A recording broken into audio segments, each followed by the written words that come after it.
ये कहानी है रामपुर जंगल की, जहाँ सभी पक्षी हंसी खुशी रहा करते थे। इस समय रामपुर जंगल में बहुत सुहाना मौसम था और बहुत ही जल्द सर्दियाँ भी आने वाली थी। मीनू बहन, कहाँ रहती हो आप आजकल? नजर ही नहीं आती। माना कि सर्दियाँ आ रही हैं, आप अपना पक्का घर बना रही हो, लेकिन इसका मतलब ये तो नहीं आप अपनी पड़ोसन को ही भूल जाए। नहीं नहीं टूनी बहन, ऐसी कोई बात नहीं है। वो मैं बहुत जल्दी अंडे देने वाली हूँ, तो सोच रही हूँ जितनी जल्दी घर बन जाए उतना अच्छा होगा। कह तो आप ठीक ही रहे हैं मीनू बहन। चलो अच्छा है, इस बार हमने सर्दियों आने से पहले ही अपना पक्का घर बना लिया है। कम से कम इस बार बारिश और बर्फ की परेशानी नहीं रहेगी।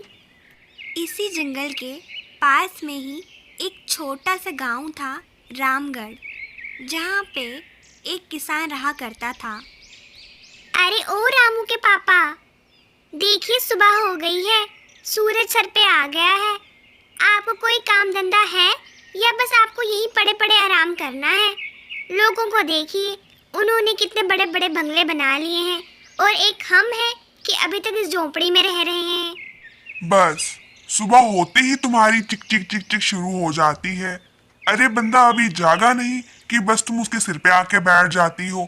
ये नहीं कि पहले तुम उससे चाय पूछ लो, नाश्ता कर लो, ये कहो। ना ना ना, तुमने तो कसम खा रखी है जब देखो तब मुझे खरी खोटी सुनाने की। हाँ हाँ, खाना बन गया है, खाना खा लीजिए और काम पे जाइए। रात को अगर बिना पैसे के घर आए तो याद रखना, मैं खाना नहीं बनाने वाली। हाँ, कह देती हूँ। इसके तुरंत बाद ही रमेश घर से जंगल की ओर निकल पड़ता है। हे भगवान, क्या मुसीबत है।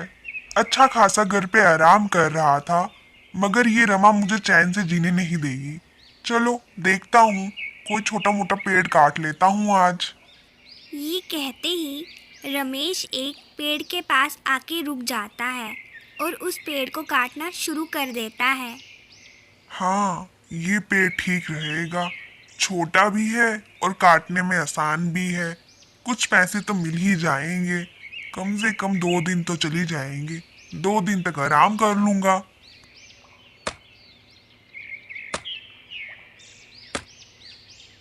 देखते ही देखते रमेश पूरा का पूरा एक पेड़ काट देता है और जल्दी से सारी लकड़ियाँ इकट्ठी करके शहर की ओर जाने लगता है।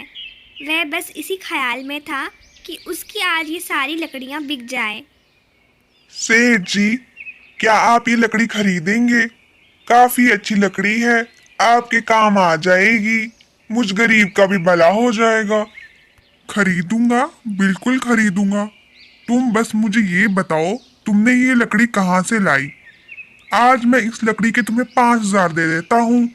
अगर तुम मेरे लिए ये लकड़ी लाओगे तो मैं तुम्हें माला माल कर दूंगा। क्या? सच मालिक? आप मुझे इतने पैसे देंगे? फिर तो मैं आपके लिए रोज लकड़ी लाऊंगा। रमेश बहुत खुश हो रहा था। उसे तो खुद पे यकीन नहीं हो रहा था कि उसे एक पेड़ काटने के इतने पैसे मिलेंगे। रमा, अरे ओ रमा, कहाँ रह गई? जल्दी आओ, ये देखो मैं क्या लाया हूँ। अजी आई, बुला तो ऐसे रहे हो जैसे तो आप चांद तारे तोड़ के लाए हो मेरे लिए। कुछ वैसा ही समझो। ये देखो, 5,000 रुपए लेके आया हूँ, 5,000। अब तो खुश हो ना तुम? क्या? अजी आपकी लॉटरी लगी है या आप डाका डाल के आए हैं? लग तो मुझे कुछ ऐसा ही रहा है। तुम कुछ ऐसा ही समझो। आज जब मैं जंगल गया तो मैंने वहां एक पेड़ काटा। उसको बेचने के लिए जब मैं बाजार गया तो एक सेठ ने खरीद लिया और मुझे बोलने लगा, ये लो 5,000 रुपए, और रोज ऐसी ही लकड़ी लेके आना तो वो मुझे बहुत ही पैसे देगा। रमा और रमेश दोनों ही बहुत खुश हुए। पैसे पाके उनकी खुशी का ठिकाना ना रहा। यहाँ दूसरी ओर रामपुर जंगल में मीनू ने अंडे दे दिए थे। वह दिन रात अपने अंडों की देखभाल करती। मीनू बहन, अब तो आप कर ही लीजिए, बच्चे कभी भी बाहर आ सकते हैं। कितना अच्छा लगेगा जब हमारे यहाँ पे छोटे छोटे बच्चे आएंगे। मैं तो अभी से ही बहुत खुश हो रही हूँ। हाँ टूनी बहन, मेरा भी कुछ ऐसा ही हाल है। मैं तो अभी से बच्चों के बारे में सोच सोच के खुश होती हूँ। पूरी रात भर मुझे नींद नहीं आती। टूनी और मीनू अभी आपस में बात कर ही रहे थे, तभी अचानक से उन्हें कहीं दूर पेड़ कटने की आवाज़ सुनाई देती है। टूनी बहन, क्या आपने भी वही सुना जो मैंने सुना? ऐसा लग रहा है कोई हमारे जंगल में पेड़ काट रहा है। हाँ मीनू बहन, कहीं दूर जंगल में कोई पेड़ काट रहा होगा। हमें फिक्र करने की कोई ज़रूरत नहीं है। कोई इंसान भला हमारे यहाँ के पेड़ क्यों काटेगा? दिन यूं ही बीतते चले जाते हैं। रमेश की लालच पहले से दुगना हो गई थी। वह अब एक एक दिन में 10-10 पेड़ काट लेता और उन्हें शहर जाके बेचता। धीरे धीरे आधे से ज़्यादा जंगल खाली हो चुका था। जो जंगल कल तक इतना हरा भरा दिखाई देता था, आज उसका हाल कुछ ऐसा हो गया था। जंगल के सारे पक्षी बेघर हो गए थे। रमेश ने अपनी एक ऑटो भी खरीद ली थी, जिसमें अब वह जंगल की सारी लकड़ी शहर जाके सप्लाई करता। रमेश ने एक बहुत बड़ी कोठी भी खरीद ली थी। वह अब दिन दुगनी रात चुगनी तरक्की कर रहा था। सुनिए, मैं आपसे एक बात कहना चाहती हूँ। अब हमने बहुत पैसे कमा लिए हैं और काफ़ी अच्छी तरक्की भी कर ली है। घर भी खरीद लिया है, गाड़ी भी आ गई है। अब आप जंगल में लकड़ी काटने मत जाइए। अब हमें और पैसों की ज़रूरत नहीं है। अब हमें और लालच नहीं करनी चाहिए, क्योंकि जंगल के सारे पेड़ कट रहे हैं। अरे, कैसी गवारों वाली बातें कर रही हो तुम? अभी हमने खरीदा ही क्या है? एक घर और एक छोटी सी गाड़ी, बस तुम इतने में ही खुश हो गई? अभी तुम देखो मेरा कमाल, आगे आगे मैं क्या क्या लेके आता हूँ। ये कहते ही रमेश जंगल की ओर निकल पड़ा। तभी अचानक से तूफान शुरू हो गया। रमेश चलते चलते मीनू के पेड़ के पास पहुंच गया। हाँ, आज यही पेड़ ठीक रहेगा। जल्दी जल्दी इसी पेड़ को काट लेता हूँ, क्योंकि तूफान भी बढ़ते ही चले जा रहा है। रमेश अभी ये सब सोच ही रहा था, तभी अचानक से मीनू उड़ते उड़ते उसके पास आती है। किसान भाई, कृपया करके ये पेड़ ना काटे। इस पेड़ पे हमारा घर है। इस तूफानी वर्षा में हम कहाँ जाएंगे? हम पे दया कीजिए। ये पेड़ आज ना काटे। हम कल कहीं और चले जाएंगे।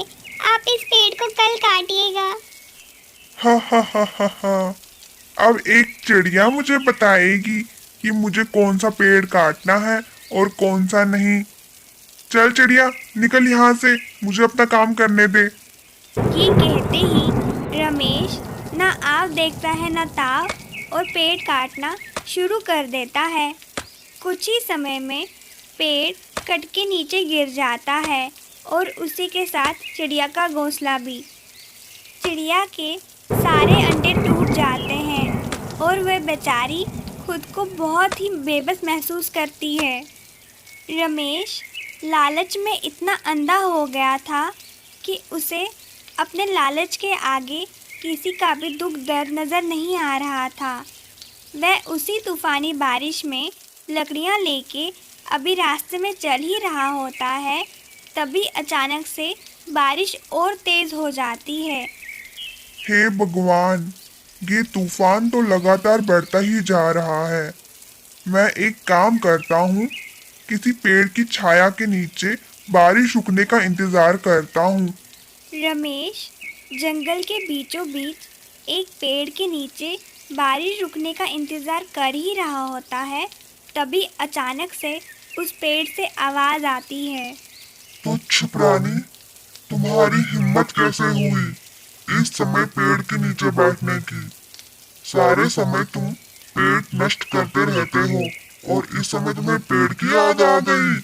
शर्म आनी चाहिए तुम्हें और तुम जैसे मनुष्यों को जो अपने फायदे के लिए जंगल को नष्ट कर देते हो।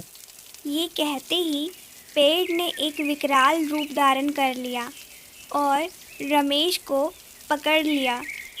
देखते ही देखते पेड़ ने रमेश की जान ले ली। आज अपने कर्मों की सज़ा उसे मिल गई। किसी ने सच ही कहा है दोस्तों, लालच बुरी बला है।